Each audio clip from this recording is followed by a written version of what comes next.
Hey everyone, and welcome back for another deep dive. This time, are looking at a blog post by Ang. Okay. He calls himself an old software plumber, but really he blogs about all sorts of things. Interesting. This post is called Notes on Photography, Part 173. This shot is only conveniently possible with a mobile camera, and it was published on December 7th, 2024 on his website, kianmeng.org. Sounds kind of technical, right? Yeah. But really, it gets at something I think we've all thought about, which is like, in the age of really good smartphone cameras, do you really need to buy a separate camera? Right. Just for everyday photography. The question that comes up more and more often, I think, as the technology in smartphones just keeps getting better. Yeah. What I think is interesting about what Ang is getting at here is that he's connecting this convenience of mobile photography with his own choices as a photographer. Right. It's not just about like the specs. It's about how the tool like leads you in a certain direction. He has this great example where he's out taking pictures of a building. Okay. Sounds kind of boring, right? Yeah. But to get the shot that he wanted, he had to hold his phone way above his head, almost like reaching for the sky. That's commitment. And that's something that, if he'd been using like a big DSLR, that might not have even been possible. Right. It's like the limitations of his phone, the size and portability forced him into this unique perspective. Interesting. And he mentions that this isn't the first time he's taken photos like this. It's almost like a theme in his work. But this one, he says, is a little bit bland because the sky was just totally blown out, no clouds or anything. And this is where it gets interesting, right? Yeah. Because it kind of shows a weakness of smartphone cameras that they can't always handle, like really bright and really dark areas in the same shot. Like that high dynamic range, you get those bright highlights, like with a really bright sky. Yeah. And then you have the shadows too. And sometimes the smartphone just can't capture all of that detail. Yeah. And so that leads to that washed out look. Yeah. So maybe that's where the technical specs start to matter, even for just everyday photos. Exactly. A dedicated camera. Yeah. With a bigger sensor and the ability to shoot in RAW format. It gives you more options. Yeah. You can recover more detail in the bright parts and the dark parts. Yeah. So you have more flexibility later. When you edit the photos to really bring out those textures and details. Yeah. So you could bring out the textures in that building and maybe add a little bit more drama to that sky. So for someone like Ang, who seems to care about composition, it must be frustrating to hit that technical limit. Yeah. But on the other hand, he literally asks in the post, if he can get these kinds of photos with just his phone, why bother with a real camera? It's a good question. It's about the trade-offs. It is. It really comes down to what you care about as a photographer. Right. For some people, just having a camera in their pocket outweighs everything else. I get that. But for others, they might want more control, especially in tough lighting. And so they would want a dedicated camera. Right. So how does Ang's approach, this convenience over everything, actually play out in the photos he takes? Is he just taking random snapshots? Or is there something deeper going on? And would a dedicated camera, with all its features, actually hurt his creativity? Those are good questions. I think to answer those, we need to look a little bit closer at how Ang approaches photography. Okay. It's more than just point and shoot. Even with a smartphone, he's making choices about composition. And he keeps coming back to these buildings. Right. So there's something there. He's not just documenting his surroundings. There's something intentional going on. That's what's so interesting about it. Makes you wonder, what is he drawn to? Why these buildings? Why these compositions? And how does this connect to all his other interests, like gardening, fish keeping, typography? He blogs about it all. We were talking about how Ang's photos, even though he calls them mundane, maybe they're more than just snapshots. Like they're almost a kind of visual journal. You know? Yeah. That's a really interesting way to think about it. Like, he's documenting his world, but he keeps coming back to these urban landscapes. Yeah. The buildings, the and architecture. So instead of going to, like, the Grand Canyon or Yeah. some other amazing place, he's finding beauty in the everyday city. Exactly. It's like finding the extraordinary Really? in the ordinary, the Right. stuff we see all the time, but maybe you don't really notice. And that fits with his whole approach of convenience. Yeah. He's not setting up a tripod or waiting for perfect light. He's just capturing these moments with whatever he has in his pocket. It's almost like a kind of urban meditation. I love that. That's a great way to put it. It's like he's practicing mindfulness.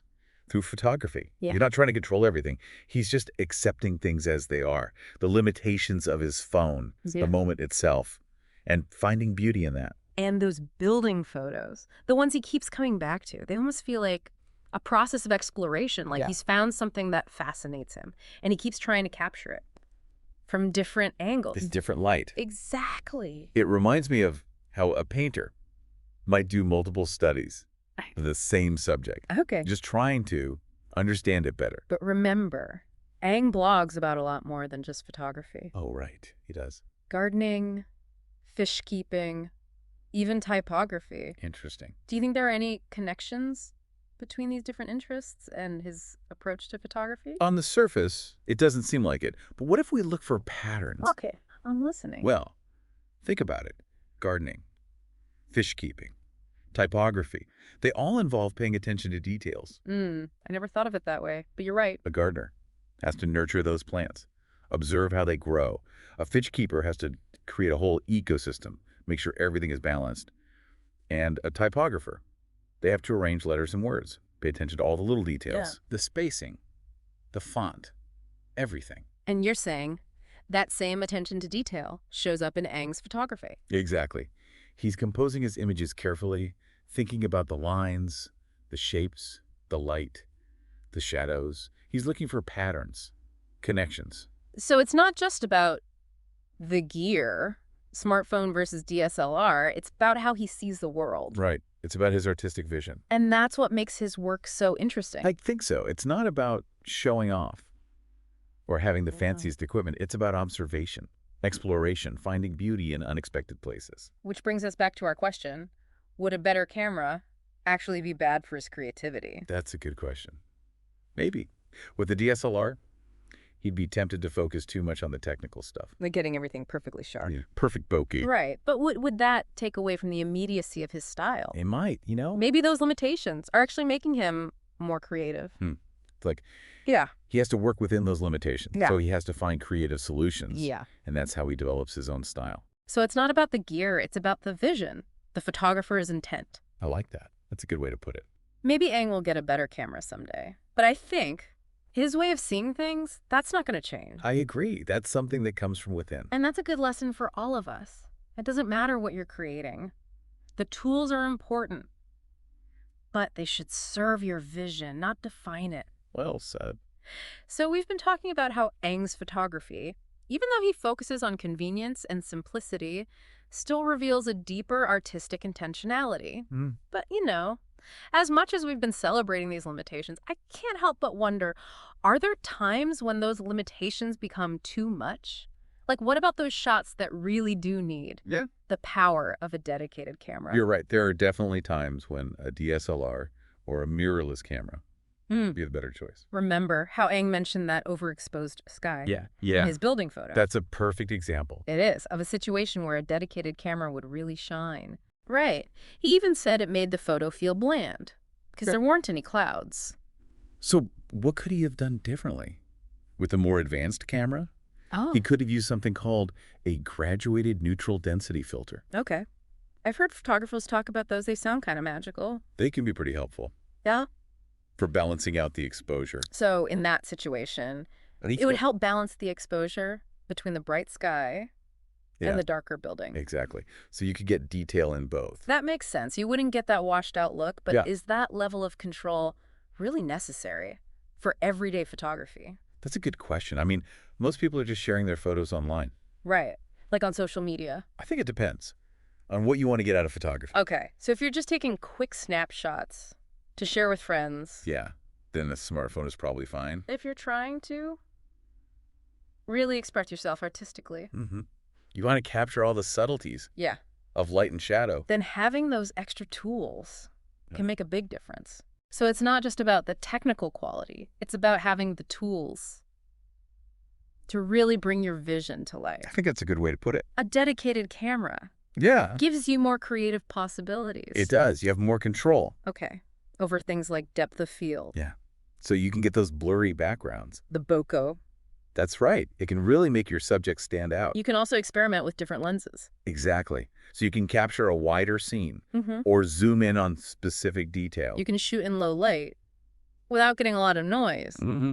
Or grain. So there's a whole world of photographing opportunities that opens up. Yeah. But even with all these features, doesn't it still come down to the photographer's skill? Absolutely. The camera is just a tool. Yeah. It's the photographer's eye, their understanding of composition, light, shadow.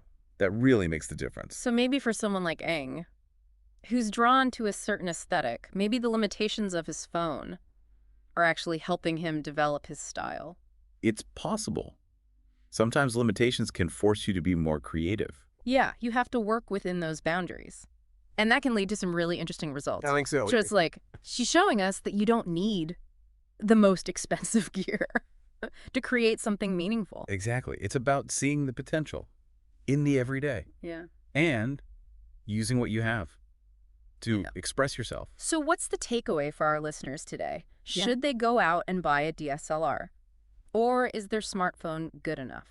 There's no one right answer. It's about what you want to achieve. Okay.